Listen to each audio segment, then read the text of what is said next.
আরে, তুমি এটা কাকে সঙ্গে করে নিয়ে এসেছো? আর এমনভাবে গলায় মালা টালা পরে কেন আছো? এই মেয়েটা হচ্ছে চামেলি। আমি ওকে বিয়ে করেছি। আজকেকার পর থেকে ও আমার বাড়িতেই থাকবে। আর ও আমার স্ত্রী। এই কথাটা শোনার পর আলো অনেক অবাক হয়ে যায়। আর সে কাঁদতে কাঁদতে বলতে থাকে, আরে, এটা তুমি কি করেছো? একবারও আমাদের কথা ভাবলে না? একটা দেখো, তোমার ছোট্ট ফুটফুটে মেয়ে আছে, আমি আছি, তারপরও তুমি একটা বিয়ে করে নিয়ে এসেছো। এবার বলো আমাদের কি হবে, আমরা কি করব? সেটা তুমি জানো তুমি কি করবে না করবে। আজকেকার পর থেকে আমাদের বাড়িতে তোমার আর কোনো জায়গা নেই। তুমি তোমার মেয়েকে নিয়ে চলে যাও এখান থেকে। আর হ্যাঁ, আর একটা কথা শুনে যা।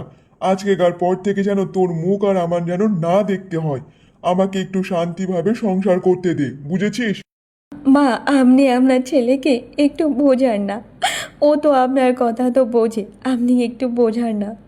দেখুন, আমার কোলে একটা ছোট্ট শিশু, আমি একে নিয়ে এবার কি করব। তাহলে ও বাবার পরিচয়ে কিভাবে বাঁচবে? মা, আপনি তো জানেন সব কিছু। তাহলে আমি কি করব মা? এমনভাবে আমাকে তাড়িয়ে দেবেন না মা, তাড়িয়ে দেবেন না। আরে এ কাল লাগেনি। এতদিন পর আমার ছেলে একটা ভালো কাজ করেছে। আমি আমার ছেলের পাশে আছি। সব সময় তোর আর মুখটা দেখতে হবে না আমায়। যা যা, এবার যা, তোর ব্যাগ পায়রা নিয়ে সব এখান থেকে গুটিয়ে কেটে পড়। তোর মুখটা যেন আর না দেখি আমরা। এতদিন পর আমার ছেলে একটা ভালো কাজ করেছে। যা দেখি যা। আলো অনেকবার করে সবাইকে অনুরোধ করে, কিন্তু তার কথায় কেউ কান দিচ্ছিল না। সবাই তাকে ঘাড় ধাক্কা দিয়ে বাড়ি থেকে বের করে দেয়। তবে মা, আমি একটা কথা বলে যাচ্ছি। একটা মেয়েকে চোখে জল ফেলিয়ে তার কাছ থেকে তার সংসারটা কেড়ে নিয়ে নতুন একটা সংসার বসালেন, তবে এটা ঈশ্বর কখনো সহ্য করবে না। একটা বাচ্চা মেয়ের কাছ থেকে তার বাবাকে ছিনিয়ে নিলেন, এটাও ঈশ্বর সহ্য করবেন না। আমি তো আপনাকে নিজের মার মতো করে ভালোবেসেছিলাম, তবুও আপনি আমার কষ্টটাকে বুঝতে পারলেন না। সংসারে এত কাজকর্ম করার পরও আপনার মন জোগাতে পারিনি, সেটা আমারই দোষ। ঠিক আছে মা, আমি চলে যাচ্ছি, আর কখনো এই বাড়িতে আসবো না। আপনাকে আমার মুখ আর দেখতে হবে না। দেখ কাল লাগিনি, শকুনের অভিশাপে কখনো গরু মরে না। তাই তোর অভিশাপে আমার ছেলেরও কোনো কিছু হবে না। যা দেখি এখান থেকে। তারপর আলো কাঁদতে কাঁদতে তার মেয়েকে নিয়ে সে তার বাড়িতে চলে যায়। তারপর আলো বাড়িতে গিয়ে তার মাকে সব কথা খুলে বলে। তোর সাথে যে ঘটনাটা ঘটেছে, এটা অনেক অন্যায় হয়েছে মা। জানি না ঈশ্বর তোর কপালে কেন এমনভাবে লিখে রেখেছে। তবে একটা কথা শুনে রাখ মা, সব দরজা বন্ধ হলেও মায়ের দরজা সব সময় খোলা থাকে রে মা। তুই চিন্তা করিস না, তুই আর তোর মেয়ে আমার কাছেই থাকবি রে মা। মা, আমার সাথে যা হয়েছে হয়েছে।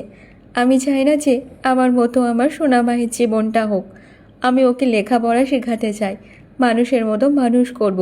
ওকে যেন সবাই জানে চেনে। আমি আর আমার মতো ওকে মূর্খ করে রাখবো না মা। আর মা, আজকেকার পর থেকে তুমি আমার মেয়েকে খেয়াল রাখবে। আর আমি বাইরে গিয়ে কাজ করে আসবো মা। আমি ওকে মানুষের মতো মানুষ করতে চাই। দেখ মা, তোকে বাইরে কাজ করতে যেতে হবে না। তুই ততক্ষণ নাতনিকে খেয়াল রাখিস।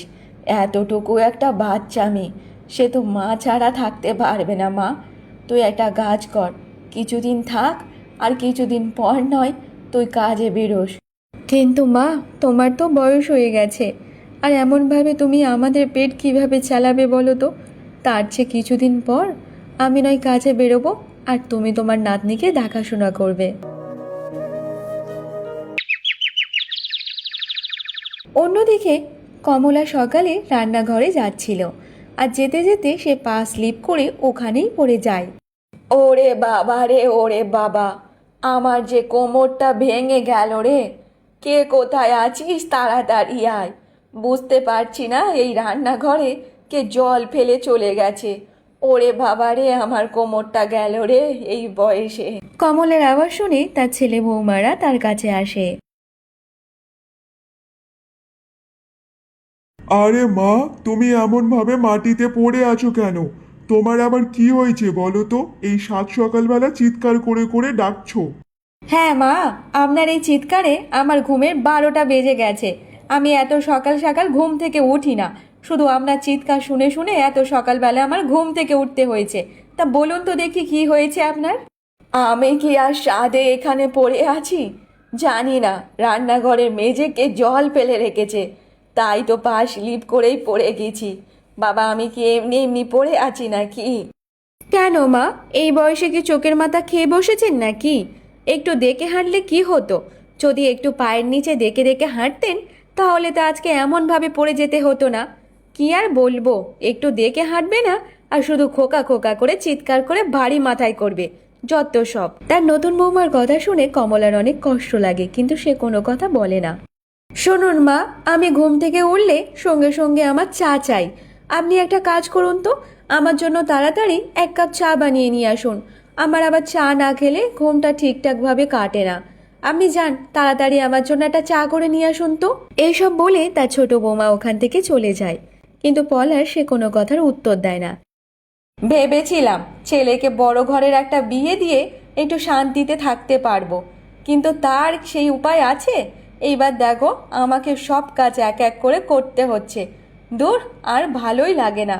এই একে পড়ে গিয়ে আমার কোমর টোমর যন্ত্রণা হচ্ছে, তার ওপর নতুন বইয়ের চা বানিয়ে নিতে হবে। কি ভাগ্য করে আমি জন্মেছি। দেখতে দেখতে এমনভাবে আরও বেশ কিছুদিন কেটে যায়।